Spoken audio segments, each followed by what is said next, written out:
All right. Hello and welcome to PMP Live.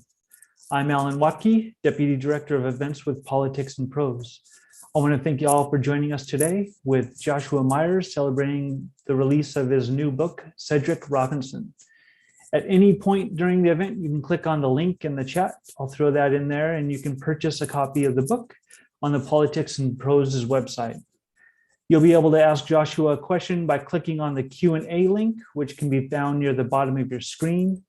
We'll get to the audience questions towards the end of the reading, and we'll try to get to all of your questions, but if we run out of time, we apologize for that.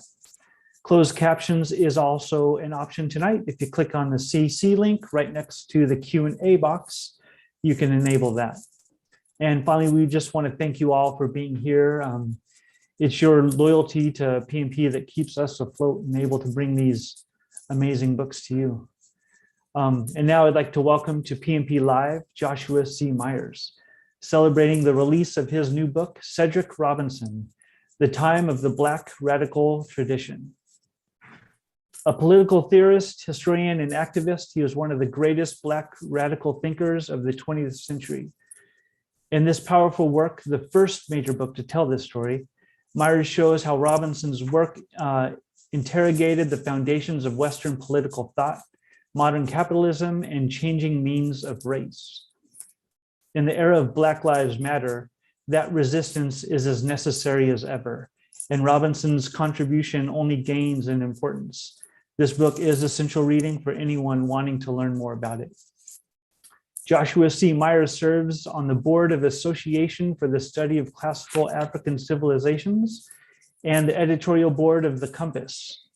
He works with DC area collectives, Positive Black Folks in Action, and the DC Black Power Chronicles.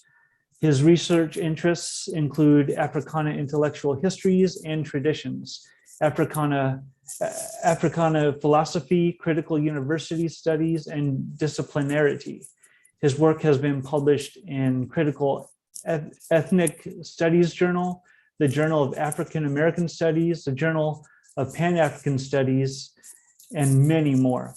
He is the editor of A Gathering Together literary journal, and he is the author of We Are Worth Fighting For, a history of the Howard University student protests of 1989.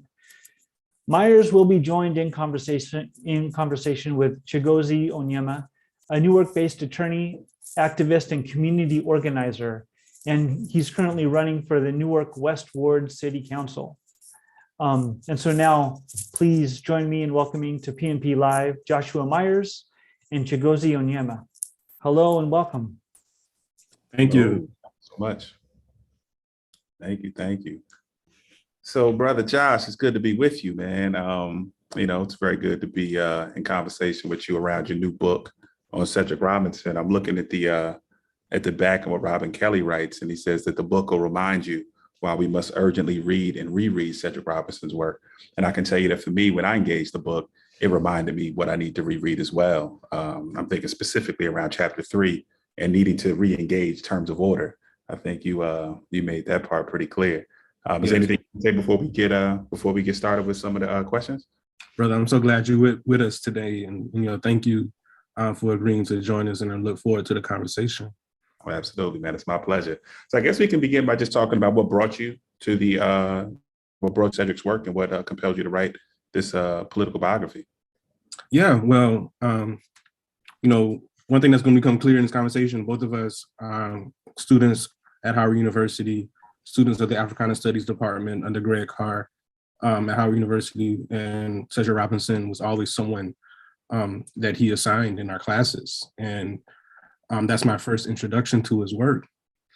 And we read books like Black Movements in America, which offers this reading of US history and African Americans that really doesn't follow the textbook model of how we think about and interrogate Black life in the United States. And I've always found that interesting because he looks at it through the lens of a kind of the mass character of resistance, which was not obvious to someone who thought they knew what the main lines of US history and Black life were. And that just opened me up to a lot of different things. And when I got to graduate school, I actually spent a semester really thinking about and interrogating the deeper examination of Black Marxism, is the book that he's most well known for. And I ended up writing a term paper in Muhammad Ahmed's class.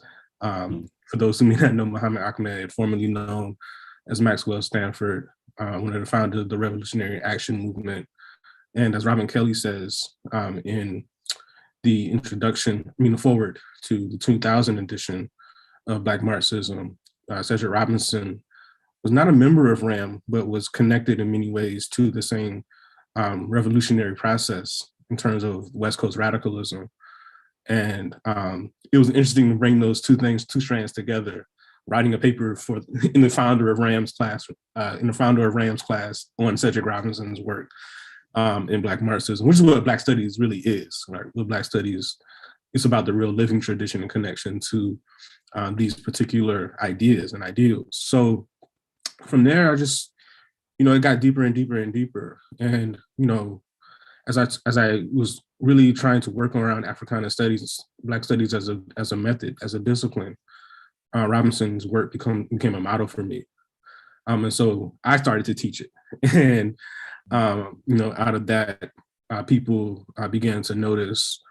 And I was actually approached about this biography, writing this biography by the publishers, Politic Press, who wanted to do a series on Black lives who were not necessarily either well-known or had not had biographies written about them, or who were well-known, but we needed to have a fresh lens on their lives, particularly in the wake of the last 5 years in terms of struggles against police brutality that we call the Movement for Black Lives. And so that's really how this came about. It's really the result of about 10, 11 years of engaging with Robinson's ideas, but in a very specific sense, how do we think about his ideas in light of the last 5 years? Yeah, right. And in the book, so you mentioned that for Robinson, that radicalism could be best understood as one's personal confrontation with the order complex, that it was I think you say it's a certain distrust of order and a fear of authority that produces radical responses. And so what did Cedric mean by that? And how did it manifest in his own life? Wow. He's always struggling with authority. He comes out of a people whose very lives were circumscribed by white supremacy in the South, in Mobile, Alabama, and they resist that, right? Yeah. It's not the tale that we often get about the docility of the Africans in America, right, or in the diaspora, and they resist authority because they know that the source of white supremacist authority is not the same source of the authority that they recognize. And they have a different recognition of what matters and who matters and how power should be understood and wielded. And that leads to resistance. He talks about his grandfather, the story that, he tells about resisting white supremacy through the white supremacists that manifested through sexual violence against his wife, right? That really leads to his migration to the West Coast. And then that's where Cedric is born in 1940. And it's also like the resistance to authority within the family structure in many ways too. His mother was in many ways resisting a kind of authority. This sort of iron fist of her father, who's the same man that resisted white supremacy, right? So there's that, and there's also his activism. And a lot of the activism comes from him being in a place where the recognition of Black people's humanity was not there, to put it broadly. And university was such a place. So he's at University of California, Berkeley, where there's 200 or so Black people out of tens of thousands of the student body. And he's not even encountering Black life in the curriculum. And so as he says it, they have to practice Black studies in the early 1960s. They had to create their own space for education about their lives. And of course, what's beautiful about it is it wasn't just about Black life as it existed in West Oakland, right? It was also Black life in West Oakland as it was connected to Cuba, as it was connected to Mexico, as it was connected to South Africa. They were doing that in 1960, 1961. And they had to. Why? Because the Cuban Revolution had just happened. The Bay of Pigs invasion had just happened. Sharpeville massacre had just happened. All of these things that they're listening to and connecting with around the world is giving them an awareness that they have to resist power wherever they find it.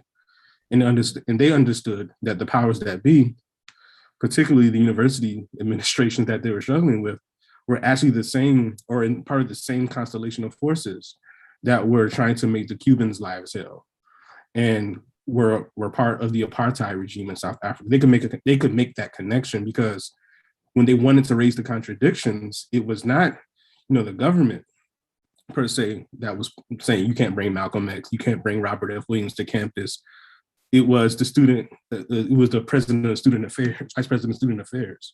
Mm-hmm. So the university becomes the first kind of recognition in terms of how we have to resist a particular kind of authority. But what Robinson would do next is really important. He takes that experience as an activist and he recognizes that it's also a kind of conceptual authority, right? The study of politics becomes a way to invest authority with a kind of legitimacy. Mm-hmm. And so he says, we can't reproduce that. We can't perpetuate that and think that we're getting out of this mess. And so his initial inclination is, how do people who resist come to understand the authority of the thing that they're resisting? And how do they invest a different kind of authority to those leaders or to those movements that are in fact part of this, what he calls the radical tradition, the Black radical tradition? So it starts from that recognition, and it starts from that embrace of studying politics differently that gets him to a point where he can take his activism and understand the kind of conceptual or the epistemological foundations for how we in fact have to struggle against something much larger than the outward manifestation of power. Yeah, I want to get into Cedric's study of politics a little bit. But before that, I have a question about, his experience in the late 60s. I know that he makes a decision not to participate in the student movement in San Francisco State. And this was after, as you mentioned, he participated in the student movement at UC Berkeley as an undergraduate student. Right. And it's in the midst of this like emerging Black power movement. And he makes a decision to lay low. And I think I'm going to quote you here. You said that his decision to recede to the background during the buildup of the Third World Strike was not the result of lack of courage. It was more about Cedric's commitment to study. Through silent witness, he might make a different kind of contribution. By clearing space to think, he would offer something beyond the rush and excitement of direct action, as critical as it was. Activism also requires clarity. He poured whatever desires for radical change he harbored into understanding political theory. The question of the nature of the political systems under which Black people were oppressed beckoned. And you also write that his friend and activist, Jimmy Garrett, says that he makes the correct choice 50 years later. So do you think he made the correct choice? And what does his choice tell us about this like binary between study and practice and thought and action, or the supposed binary between the two? Yeah, that's an excellent question. Thank you for the question. Thank you for reading that. It's been a while since I've heard that. With editorial processes, it's like, I don't want to read this anymore. But thanks for raising Jimmy Garrett, who we have to raise because of the many things that he had his hands in. I remember a SNCC, the Black Panther Party, part of the Black Student Union, sent to be a part of the Black Student Union as part of the movement, which is really important when you think about Black Student Union activism over that period of the late 60s, right? There's a very concerted effort to control, that's probably a strong word, but to control the Black student unions by movement activists, because they knew that this was a site for this kind of explosion. And at San Francisco State, it worked. It doesn't work as well as at UCLA, but it's another conversation. But all throughout California, that's really the context for this. So Berkeley students, Black Berkeley students, are really at the beginning of a lot of this, right? So the early 1960s, they of course force open the door. So you got something called a California Master Plan, where California says all California residents should have higher education. It's like you say that now, people think you're crazy. Everybody, college isn't for everybody, right? But but it's also a tiered system, the master plan, right? So it's community colleges, state colleges, and then universities. But Black people aren't getting to the universities, right? They're in the state colleges, like San Francisco State. And so what ends up happening is that these Black students, mind you, many of them are what we would now call non-traditional Black students. They're coming in and saying, wait a minute, this ain't what we signed up for. By the time Cedric enters as a master's student at San Francisco State, he had been involved in student struggle since the late 1950s. And he goes through, being drafted into the Army at a moment where it's possible that he could get sent to Vietnam.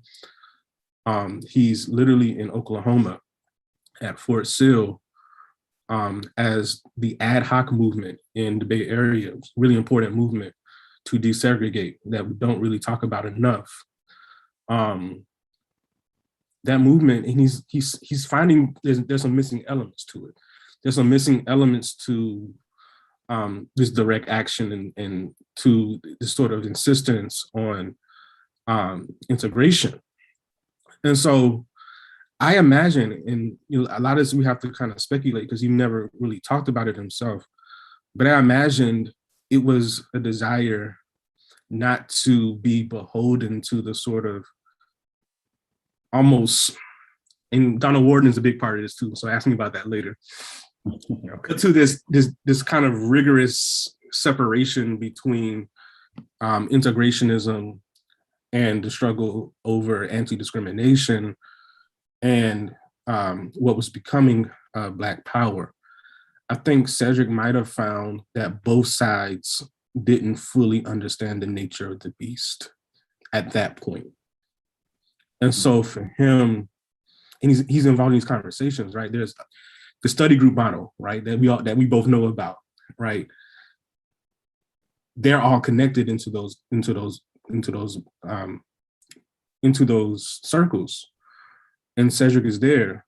And we can really trace all of these to study groups, all of these movements to study groups in the Bay Area. And so I think his decision has to do with the fact that he found the conversations to be wanting, that there was something missing. And it goes back to what I was saying earlier about how do we understand mass political action, mass political behavior? And so who's studying that? Political scientists are studying that. I mean, they're literally studying the notion of behavior. And I think that's why he goes into political science. His background is anthropology. His undergraduate background is anthropology. Nell Irvin Painter told me that they wanted to study anthropology because that's the only place in the curriculum at Berkeley where there was non-white folk, right? And anthropology is fraught in many ways, right? But that's where he starts this interrogation. But he goes to political science because mass political behavior. That's what we're after, right? That's what we want to understand. So I think that guides his decision. He wants to understand what makes people tick, what makes people move, how they get a sense of what is necessary to do in order to be free. And I think the movement work was necessary, but the movement work wasn't addressing that specific question. I think Cedric would have been satisfied with understanding. It's interesting because he also has work experience, like some San Francisco State students, but unlike many of them. And his work experience was actually within the probation system. He's a counselor for high school boys within the probation system, and they practice how to think differently about the nature of crime and the nature of the system that, poverty and the government programs that are not doing what they're supposed to be doing to prevent crime and so on and so forth. And I think that's also another motivation for him to really want to understand what's the nature of this system? What's the nature of the political order that we're all living under so that we can better understand how to fight it? Yeah, and so to kind of use that to get into this conversation around Cedric's study of politics, so he studies political theory, he receives his PhD in poli-sci from Stanford, and he even serves for a time as chair of UC Santa Barbara. but his dissertation, which eventually becomes his first book, Terms of Order, which we mentioned earlier, it's a critique of political science, and it's a critique of it as this orderly and rational idea. So what does he say about political science specifically, and then I guess, and then Western ways of knowing more broadly, and what does that critique mean for, or what might it mean for the theoretical underpinnings of what we engage, which is Black study? You know, it's not too much in that one question. Well, let me first say, so the political theory piece is that behavior, like I said earlier, behavioralism is the dominant thrust in political science at the time. The idea is, if we can predict human behavior, we can predict how politicians can actually leverage the expectations or what the masses of voters would do, right? In any particular political situation. But it was all about making sure that the system itself as it existed was more efficient, right? But this is the same system that's excluding Black people, right? And so when Cedric gets into the political science field and he's engaging this as a master's student at San Francisco State, there's a gap between the expectations of white political science and white political theory and what Black people are trying to figure out, right? And so he's grappling with that with people like John Bunzel, who is an interesting figure in terms of the history of political science, but also he eventually serves in the Reagan administration. He also writes really critically of Black studies, which is another, I mean, it's connected conversation. He felt that Black studies needed to be more rigorous in many respects. But he's at the same time a political science who works for the Reagan administration. So it's interesting. But as soon as he's trying to figure this out, Stanford comes calling because Stanford is having their own movement over in East Palo Alto. The students are saying that ain't enough people from East Palo Alto at this school, right? That's one of the first things that they say. And so they get a cat from West Oakland to come, really diversify the political science department on the graduate level. And, Cedric says, at this point, look, I'll come do the PhD. He didn't finish the master's. He says, I'll come do the PhD, but I'm not sure that we can actually do what I want to do in political theory. And they're like, come anyway. It's like, okay, I'm coming. And what he actually does is he unravels behavioralism. He unravels the idea that political theory offers a stable and a predictable foundation for really understanding the nature of human beings and human societies. And the way that he does it is he starts from the basis that what you're calling political is actually a constructed myth. Like this system itself is constructed. And this constructedness is not, of course, to say that it's not real, but it's to say that it's not actually founded on a process or on a model that is somehow foundational to how human beings behave, right? It's constructed through the myth of leadership. Mm-hmm. And so he goes to this concept of leadership because leadership is how you get the masses of people to consent to this constructed order. And what he does is, which is different from what I think many people who are studying psychology of fascism, the psychology of Nazism were doing, he doesn't belittle the people. It's like, oh, they're silly, they're dumb, they just follow the leader, right? He doesn't do that. And I think that's very important. What he does is he says the appropriation comes from the leader themselves. They appropriate something that the people believe already in order to get them to actually, quote unquote, follow. And what Robinson says is that the thing that they are appropriating is actually radical. And that is this expectation of grace or charisma. In other words, they take grace, the concept of grace, and they politicize it in a particular way, take it out of its context, and they use it to impose a kind of violence that we call political society, political order. And that argument is really the basis for how people who accept and adopt things that, of course, lead to their own effacement, right, can actually happen under political systems. And we know that out of that comes the idea of the modern state. Out of that comes the idea of the economic foundations of the state. But ultimately, the beautiful part about it is, he says, in the end, the charismatic movements themselves can be rerooted in the actual foundations that they come from in order to resist the political. And that's where we sort of start to open up the possibility for thinking about Black radicalism, because Black radicalism doesn't follow the expected modes, the expected appearances that political societies that they plan for, right? They can sort of predict, certain kinds of revolutions, but the revolutions that emerge under the sign of Black radicalism aren't predictable, because you don't have a model for thinking about this, because it is outside of the political assumptions that are embedded in your idea of rationality, your idea of order, your idea of stability, which is why so many Black movements were actually successful, like Marinage, right? It's not recreating the nation state in many ways, right? And when they do try to recreate the nation state, that's when they get into contradictions. Absolutely. And so, yeah, that's the basis of his argument. Yeah. And speaking of the contradictions of the nation state, Cedric Robinson spent some time in Nigeria, a nation state with many contradictions. And that's where my family's from as well.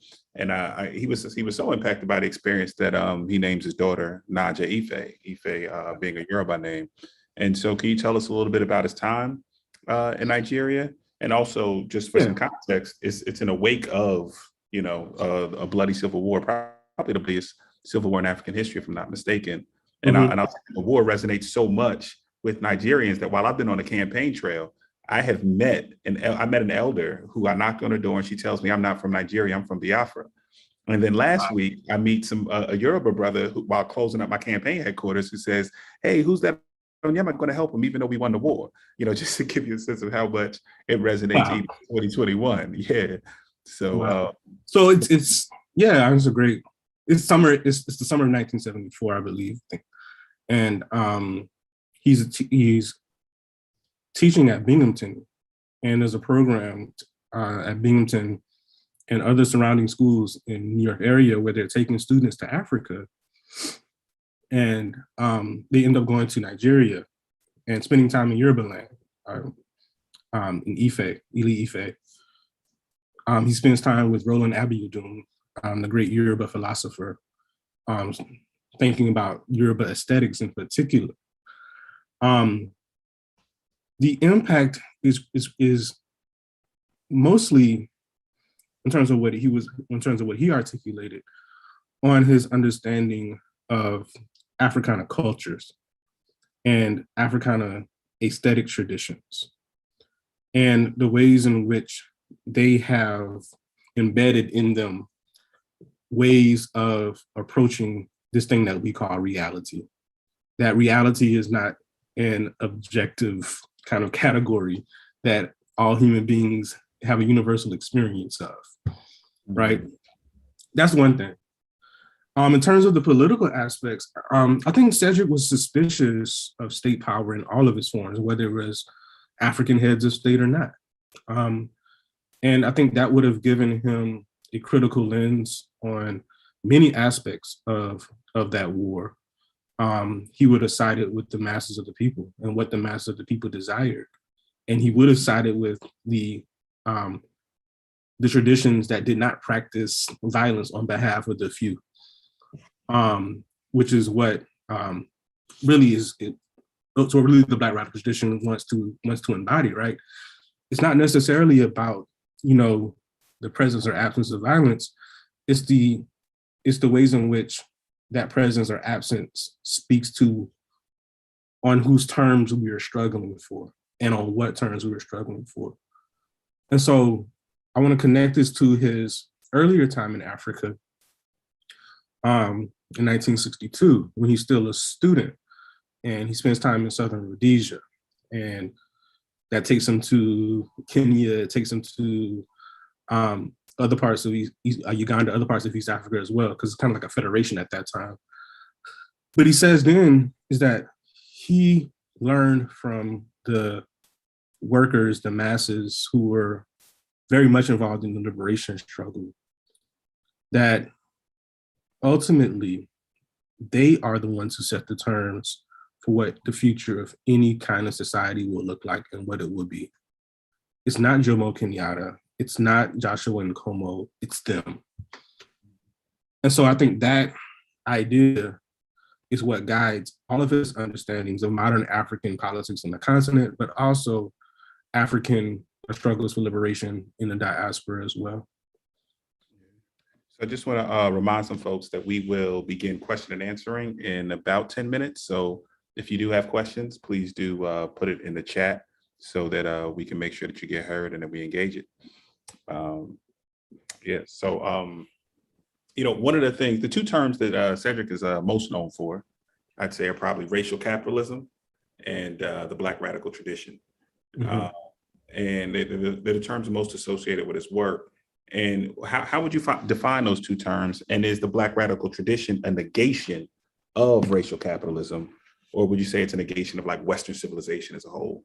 Yeah, certainly the latter. The Black radical tradition is something that is very peculiar because it would have never had to exist if not for Western civilization, right? Mm-hmm. If not for this whole project of the modern world. And yet its existence is not beholden to it at all, right? Because it actually stems from what it pre-existed at. And so the tradition, I must say, is not linked only to its theoretical exemplars, which we often do, right? When you talk about the Black radical tradition, we say, oh, this is this person, oh, but not that person. And Robinson would say, it's not the people, the individual people, it's the people as a collective, right? It's the people whose collective refusal of the terms of Western civilization, the terms of order, that encompass the Black radical tradition. And so there are a number of ways that I define it for my students. I first go to Cedric's work, and he calls it the accretion over generations of the collective intelligence gathered from struggle. The generations part is critical. The accretion part is critical because it doesn't become a doctrine. It doesn't become dogmatic.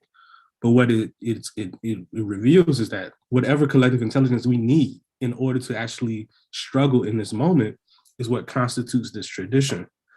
But it's hard to leave it in the abstract. And so what he does and what we do and continue to do is look at it in practice, right?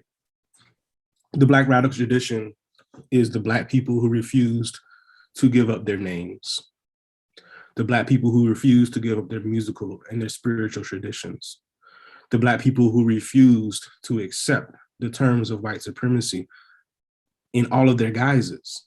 And then the Black people who decided that not only am I going to refuse, I'm going to insist on living differently in the here and now.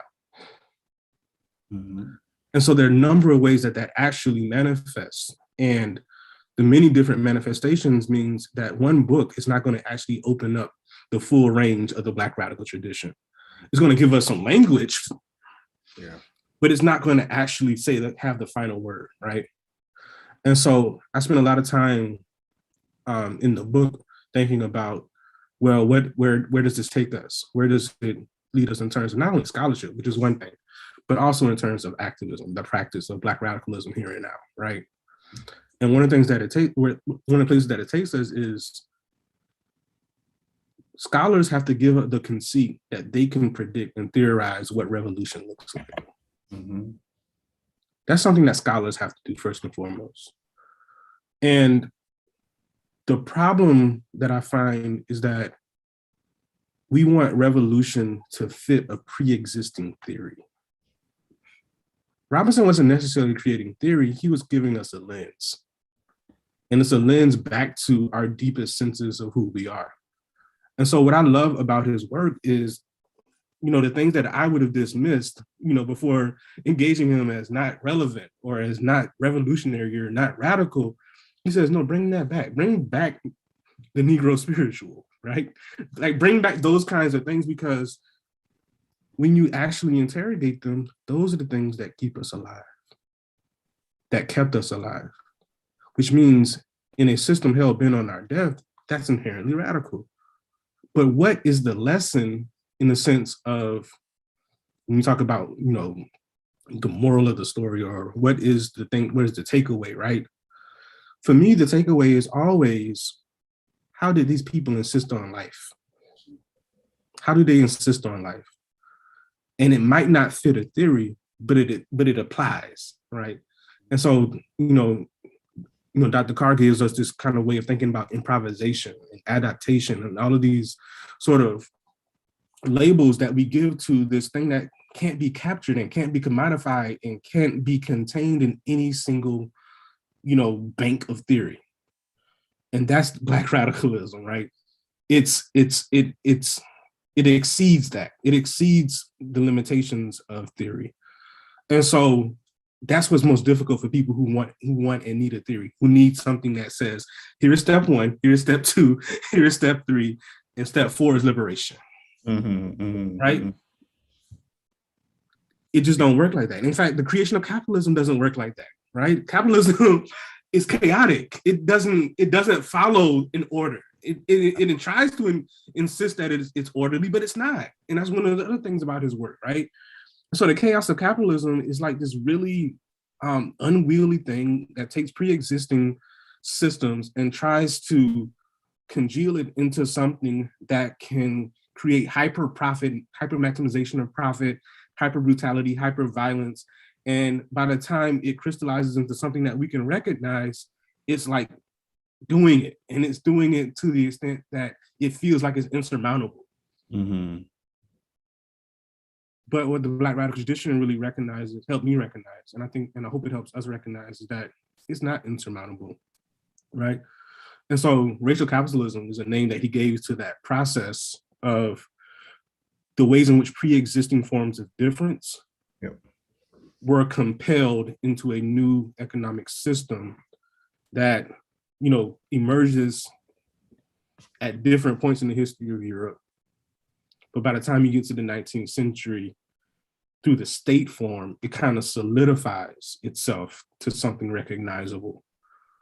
By the time you get to the 19th century, of course, enslaved Africans had been in the Western Hemisphere for almost 350 years, which means that you don't get a modern industrial capitalism without the whole process of slavery of African people.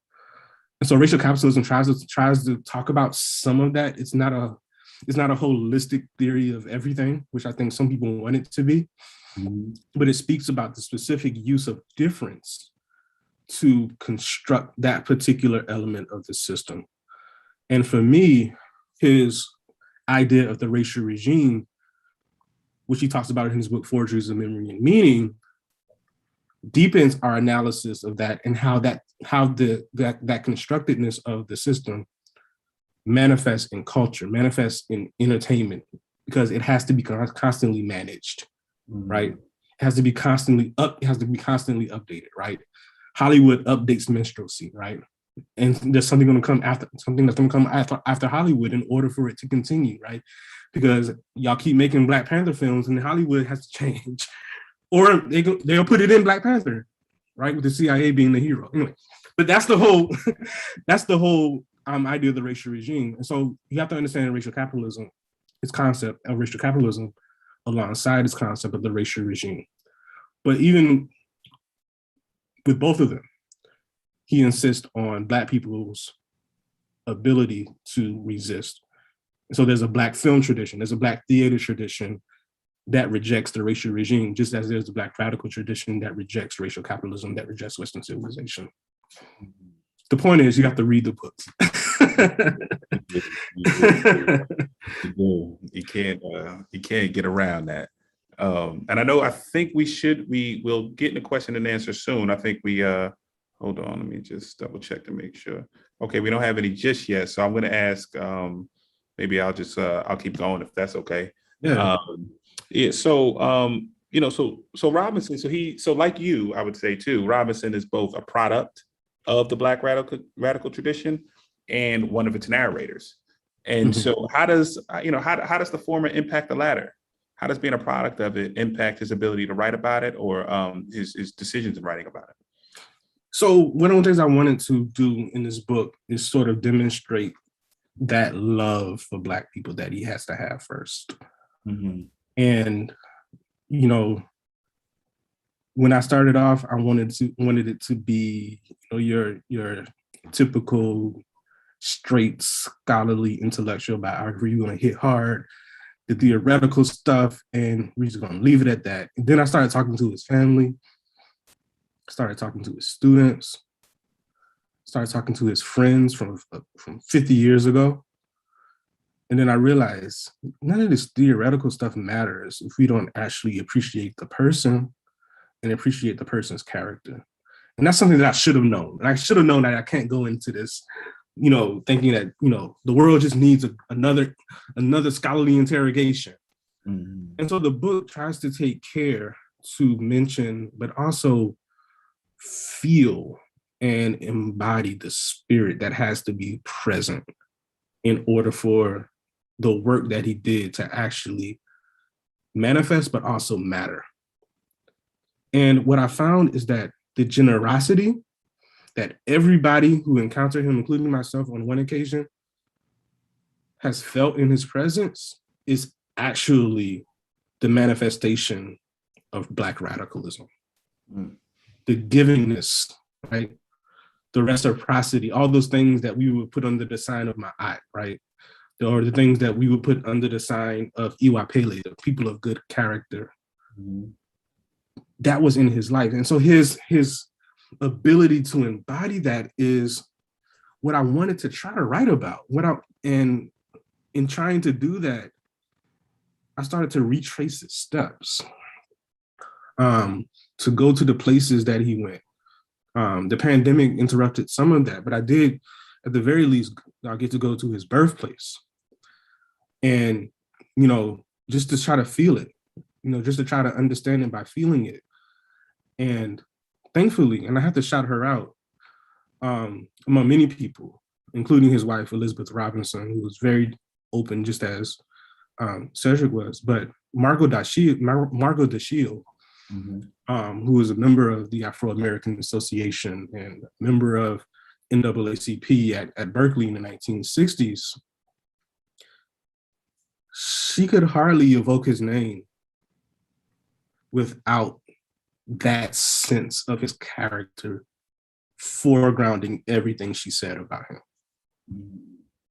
And so when I sat down to write about that, and when I sat down to write about his interactions with students, when I sat down to write about his family, that's the feeling that I'm trying to evoke, the feeling that I felt being in their presence.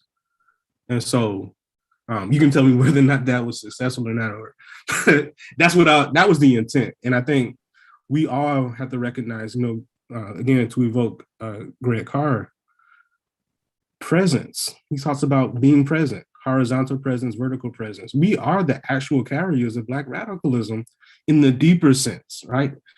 Meaning that question of how to be around and create social and cultural connections and links and familial connections and links, and the ability to connect to one another's spirit, right? Which foregrounds all struggle, mm-hmm. which foregrounds the Haitian Revolution, which foregrounds the anti-apartheid, all of our struggles. Everybody talks about it, but we don't actually put it in the books in the same way.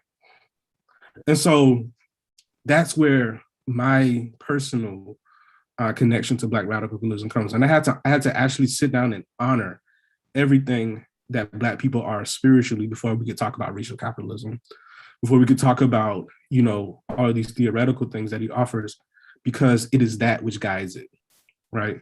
I had to talk about his encounter with Miles Davis, or all those things had to be part of it. That's for me, right? Right? Because I understand that part of it. I understand what it's like to encounter someone who is doing what Miles Davis is doing and being transformed by that, and then being able to say, well, that's the thing about Black life that I think we should foreground in our struggle for liberation. So, yeah. So we do have, we're starting to get questions flowing in. So I want to start with the first one. Based on what you've learned about Cedric Robinson, how can we ensure that the Black radical tradition remains a practical one that works for actual liberation? Oops. Okay, sorry. Works for the actual liberation of Black people, and not just a theoretical concept to be appreciated academically. And I can repeat. Yeah, I can see the question. So yeah. Oh, okay. And I wonder if he wants us to name him. That's one of our oldest friends from Howard. Yeah. So it's almost never only theoretical for me. And I hope the book conveys that it's written in both scholarly language, but also I try to write it in a language that invites other people who may not be scholars, students, activists, organizers,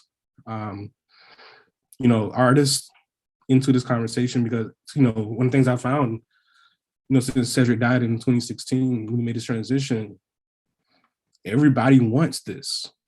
And it's not just, the academic world that wants this. In fact, some of the more honest readers of Cedric's work come from the non-academic worlds, if I could say that and not get in trouble. So I had to make it, not simply an abstract and theoretical conversation. So yeah, like I said, I unfortunately, you all have to tell me how successful that was. I can't, we'll see how that worked. And this shouldn't be the last book. I should say that this shouldn't be the last. It's the first, but it should not be the last book. There's a lot that I did not include because this was supposed to be a shorter biographical treatment in line with the series that it's a part of. There's going to be some more work coming. I'm not free to announce it yet, but there are things coming that will add to this not just being an abstract academic conversation, because that's not what Cedric would have wanted by any stretch of the imagination. And do you want to pick them, or you want me to? No, you, because So what didn't make it into your book that you wish you would have? Would have? Goodness. What did you learn after you were done? That's a hard question to think about right now. Let me think. I wanted to spend more time talking about the teaching, because there are many well-received critical comments about certain aspects of the writing that I think would have been more effectively addressed if people understood that he was a teacher, and in the grandest sense. And you and I don't have to explain what that means to you.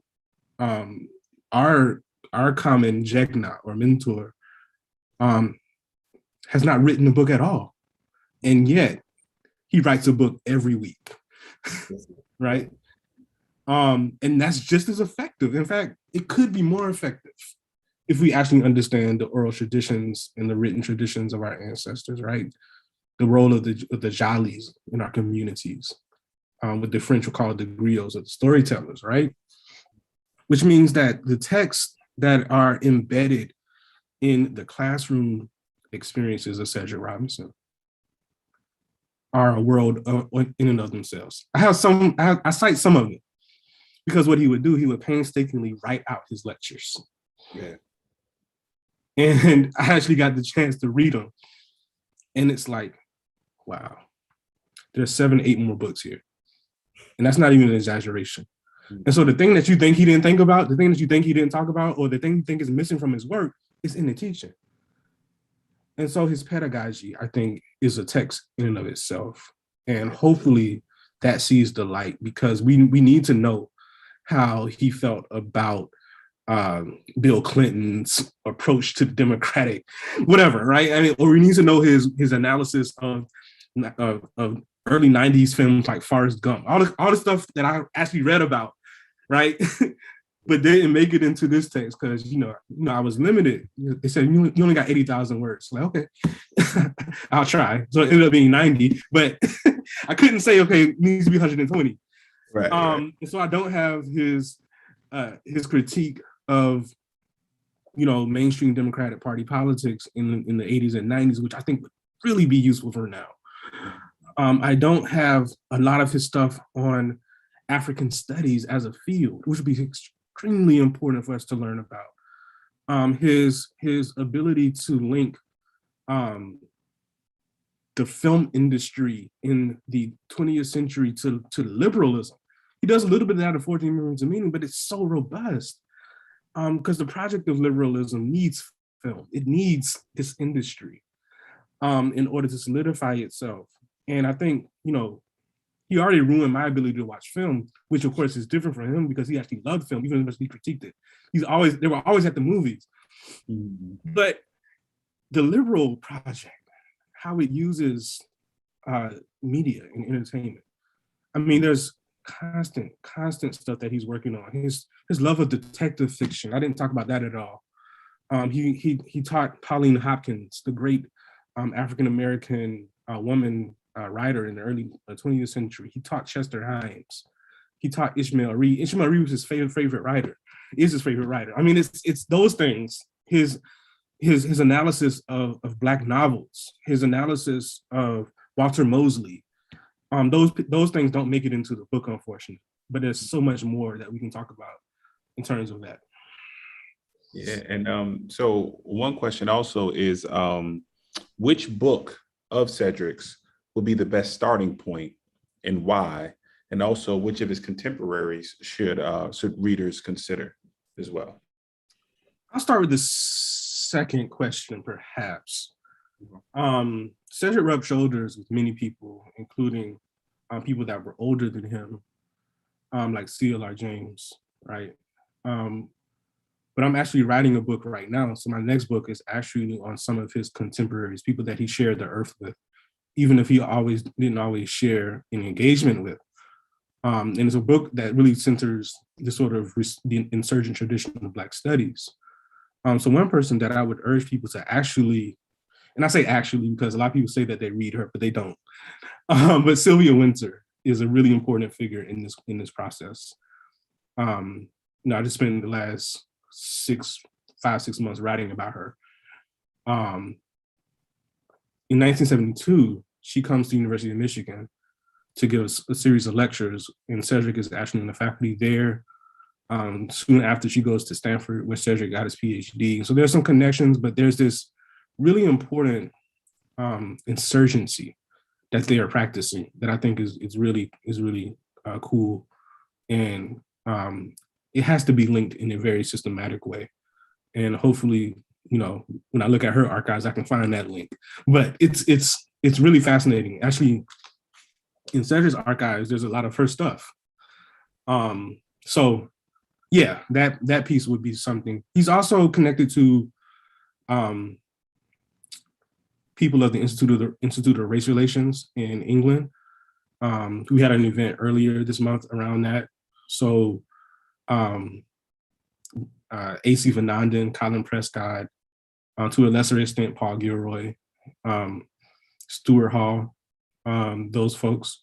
So there's that. His, of course, at the University of California, Santa Barbara is a very interesting place. His best friend, Gerard Pigeon, one of the great scholars of Afro-French literature.